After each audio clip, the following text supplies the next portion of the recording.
বিশ্বের সামুদ্রিক শক্তির ভারসাম্য কি এবার সত্যি বদলে যাচ্ছে?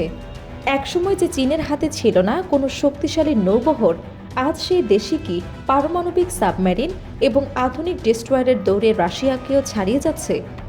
কিভাবে এত দ্রুত বদলে গেল বেইজিংয়ের সামরিক সক্ষমতার চিত্র?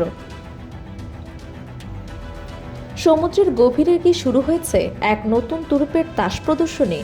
বৈশ্বিক সামরিক বিশ্লেষকদের মতে চীনের নৌশক্তির সাম্প্রতিক উত্থান এখন আর সাধারণ আধুনিকায়ন নয়, বরং এটি একটি কৌশলগত ভূ রাজনৈতিক বার্তা।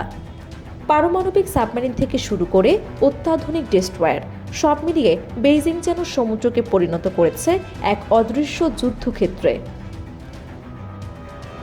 চীনা নৌবাহিনীকে ঘিরে এই আলোচনার কেন্দ্রবিন্দুতে এখন তাদের পারমাণবিক সাবমেরিন সক্ষমতা।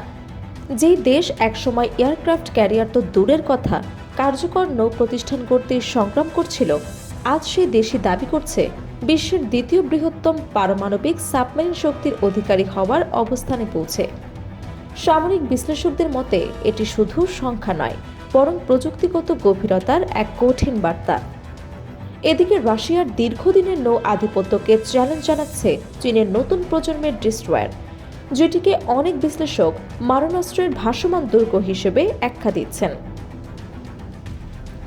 আকাশ, স্থল এবং পানির নিচ তিন স্তরের যুদ্ধক্ষেত্রেই সমানভাবে আঘাত আনতে সক্ষম এই যুদ্ধজাহাজ এখন বৈশ্বিক শক্তির নতুন সমীকরণ তৈরি করছে। চলতি বছরের 23 এপ্রিল চীনা নৌবাহিনীর 77তম প্রতিষ্ঠা বার্ষিকীতে এই পরিবর্তনের সবচেয়ে স্পষ্ট চিত্র সামনে আসে। একসময় রুশ শক্তির প্রতীক হিসেবে ব্যবহৃত স্ট্রোপ্লেনিন ক্লাস ডেস্ট্রয়ার এখন সম্পূর্ণভাবে চীনা প্রযুক্তিতে রূপান্তরিত হয়েছে। এটি শুধুমাত্র একটি যুদ্ধজাহাজের আপগ্রেড নয়, বরং একটি স্টিলের কৌশলগত পূর্ণজন্ম, যেখানে পুরনো খোলসের ভেতরে ঢুকে গেছে আধুনিক যুদ্ধের ডিজিটাল মস্তিষ্ক। 2006 সালে রাশিয়া থেকে সংগ্রহ করা এই ডেস্ট্রয়ার প্রথমে ছিল সীমিত সক্ষমতার একটি প্ল্যাটফর্ম। স্বল্প পাল্লার আঘাত এবং আত্মরক্ষাই ছিল মূল লক্ষ্য। কিন্তু সময়ের সঙ্গে সঙ্গে চীন এটিকে রূপ দিয়েছে এক বহুমুখী যুদ্ধযন্ত্রে। উন্নত সেন্সর, নেটওয়ার্ক সেন্ট্রিং কম্প্যাক্ট সিস্টেম এবং নিজস্ব ক্ষেপণাস্ত্র প্রযুক্তি যুক্ত করে জাহাজটির ক্ষমতা এখন বহুগুণ বৃদ্ধি পেয়েছে। সবচেয়ে বড় পরিবর্তন এসেছে এর ভার্টিক্যাল লঞ্চ সিস্টেম বা বিএলএসএ। মোট 48টি সেলের এই ব্যবস্থা সামনের দিকে 32টি এবং পেছনে 16টি এখন এই ডেস্ট্রয়ারকে পরিণত করেছে এক মিসাইলের কারখানায়। আগে যেখানে একটি ক্ষেপণাস্ত্র নিক্ষেপের পর পরবর্তী রেডিনেসের সময় লাগত 10 থেকে 15 সেকেন্ড, এখন সেখানে প্রতি সেকেন্ডে একাধিক আঘাত আনার সক্ষমতা তৈরি হয়েছে। এই ব্যবস্থার মাধ্যমে HQ-16 মতো মাঝারি পাল্লার ক্ষেপণাস্ত্র ব্যবহার করে আকাশ প্রতিরক্ষা জোন তৈরি করা সম্ভব হচ্ছে, যা আগে এই শ্রেণীর জাহাজের জন্য কল্পনাতীত ছিল। একই সঙ্গে চীনের নিজস্ব YJ সিরিজের জাহাজ বিধ্বংসী ক্ষেপণাস্ত্র যুক্ত হওয়ায় যুদ্ধক্ষেত্রের সমীকরণ আরও জটিল হয়ে উঠেছে।